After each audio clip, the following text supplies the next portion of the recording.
నిన్న నీళ్లు విడుదల చేశారు. ఇది ఎప్పుడు చేసిండ్రు?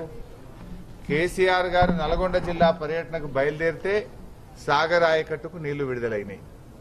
5వ తేదీ కేసీఆర్ గారు కరీంనగర్ పర్యటనకు బయలుదేరతారంటే ఈరోజు కాళేశ్వరంలోని గాయత్రి పంప్ హౌస్ ద్వారా వరద కాలువకు నీళ్లు విడుదలైనాయి. అంటే కేసీఆర్ గారి చర్యల వల్ల బీఆర్ఎస్ పార్టీ పోరాటం వల్లనే ఇవాళ రైతులకు కొంత ఉపయోగం ఉంది. అంటే మేము బయలుపోతే ఈ నీళ్లు వచ్చి ఉండేటి కావు కదా, మీరు ముందెందుకు చేయలేదు? నీళ్లే లేవు అన్నారు, ఇవాళ అప్పుడు ఇవ్వము అన్నటువంటి వాళ్ళు ఇప్పుడు ఇస్తున్నారంటే బీఆర్ఎస్ పార్టీ ఒత్తిడి, బీఆర్ఎస్ పార్టీ పోరాట ఫలితం అని కూడా చెప్పుకోక తప్పదు. అదేవిధంగా ఈరోజు రైతులకు బీఆర్ఎస్ పార్టీ తరఫున మేము న్యాయం చేయాలని ప్రభుత్వం ముందు కొన్ని డిమాండ్లు పెడతా ఉన్నాం. వడగళ్ల వాన వల్ల గాని పంటలు ఎండిపోవడం వల్ల నష్టపోయినటువంటి రైతులకు ఎకరానికి 25,000 రూపాయల ఆర్థిక సహాయాన్ని వెంటనే అందించాలని డిమాండ్ చేస్తా ఉన్నాం. 100 రోజుల్లో మీరు అమలు చేస్తామన్న హామీలన్నీ కూడా తక్షణమే అమలు చేసి రైతుల్ని కాపాడాలని చెప్పి మేము కోరుతా ఉన్నాం. మీ ఎలక్షన్ మేనిఫెస్టోలో ఏం చెప్పింది కాంగ్రెస్ పార్టీ? రైతులకు అనేక వరాలు కురిపించారు. 100 రోజుల్లో అమలు చేస్తామన్నారు. బాండ్ పేపర్లు రాసి ఇంటింటికి పంచి ఎన్నికల్లో మీరు అధికారంలోకి వచ్చారు. మరి 100 రోజులు గడిచింది కదా.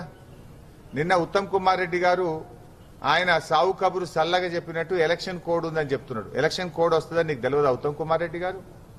అయినా ఎలక్షన్ కోడ్ ఎప్పుడు వచ్చింది? నీ ప్రభుత్వానికి 100 రోజులు నిండిన తర్వాతే ఎలక్షన్ కోడ్ వచ్చింది. నీకు నీ 100 రోజుల్లో అమలు చేయడానికి ఎలక్షన్ కోడ్ ఎక్కడా అడ్డంకి రాలేదు. అంటే మీరు రైతుల్ని మోసం చేసిండ్రు, రైతుల్ని ఇలా దగా చేసింది కాంగ్రెస్ పార్టీ. 100 రోజులు ఎలక్షన్ కోడ్ రాలే, 100 రోజులు ఎందుకు అమలు చేయలేదు? మీరు ఆ రోజు ఏం చెప్పినారు? డిసెంబర్ 9వ తేదీ నాడే 2 లక్షల రుణమాఫీ చేస్తామని రైతులకు మాట ఇచ్చి ఇవాళ 4 నెలలైనా రుణమాఫీ చేయలేదు. బ్యాంక్ అధికారులు వెళ్లి ఊర్ల మీద పడి రైతుల్ని వేధిస్తున్నటువంటి పరిస్థితి. రైతాంగానికి 500 రూపాయలు బోనస్, వడ్లు గాని మక్కలు గాని అన్ని పంటలకు బోనస్ ఇస్తామన్నారు. ఇప్పుడు యాసంగి వడ్లకు మక్కలకు వెంటనే బోనస్ ఇచ్చి కొనాలని చెప్పి మేము కాంగ్రెస్ పార్టీని ఈ ప్రభుత్వాన్ని డిమాండ్ చేస్తా ఉన్నాం. అదేవిధంగా మీరు రైతాంగానికి ఎకరానికి 15,000 రూపాయల రైతు బంధు ఇస్తామని ఆ రోజు మాట ఇచ్చారు. ఇచ్చిన మాట ప్రకారంగా తక్షణమే ఎకరానికి 15,000 రూపాయల రైతు బంధు విడుదల చేయాలని చెప్పి మేము డిమాండ్ చేస్తా ఉన్నాం. మీరు కౌలు రైతులకు కూడా ఎకరానికి 15,000 ఇస్తామన్నారు. వ్యవసాయ కూలీలకు 12,000 ఇస్తామన్నారు. రైతాంగానికి 24 గంటల కరెంట్ ఇస్తామని చెప్పారు. కానీ రైతులకు ఇచ్చిన ఏ ఒక్క మాట కూడా కాంగ్రెస్ పార్టీ నిలుపుకోలేకపోయింది. అడుగడుగున కాంగ్రెస్ పార్టీ ఇలా రైతులకు అన్యాయం చేస్తా ఉంది. కొత్త పథకాల మాట దేవుడెరుగు గాని ఉన్న పథకాలను కూడా ఉడవీకే విధంగా ఇలా కాంగ్రెస్ ప్రభుత్వ తీరున్నది. కేసీఆర్ గారు ఉండగా సకాలంలో రైతు బంధు వచ్చేది, ఇవాళ రాకుండా పోయింది. కేసీఆర్ ఉండగా నాణ్యమైన 24 గంటల కరెంట్ వచ్చేది, ఇవాళ 14-15 గంటల కరెంట్ వస్తలేదు. కాలిపోయే మోటార్లు, పేలిపోయే ట్రాన్స్ఫార్మర్లు, రైతుల మీద తీవ్రమైనటువంటి ఆర్థిక భారం పడతా ఉంది. అందువల్ల మేము ప్రభుత్వాన్ని డిమాండ్ చేస్తున్నాం, ఈ ఎండిపోయిన పంటలకు తక్షణమే 25,000 రూపాయల డబ్బు విడుదల చేయాలని, యాసంగి వడ్లకు మక్కలకు 500 రూపాయల బోనస్ ఇచ్చి కొనాలని, 15,000 రైతు బంధు వెంటనే విడుదల చేయాలని, కౌలు రైతులకు 15,000 ఎకరానికి అందించాలని, వ్యవసాయ కూలీలకు 12,000 ఇవ్వాలని. ఇవేవి మా గొంతెమ్మ కోరికలు కావు. ఎన్నికల ముందు మీరు ఊరూరు తిరిగి చెప్పినటువంటివే, మీ మేనిఫెస్టోలో పెట్టినటువంటివే, 100 రోజుల్లో అమలు చేస్తామని బాండ్ పేపర్ల మీద రాసిచ్చినటువంటివే. ఇచ్చిన మాటకు కట్టుబడాలని చెప్పి మేము ఈరోజు కాంగ్రెస్ ప్రభుత్వాన్ని డిమాండ్ చేస్తా ఉన్నాం.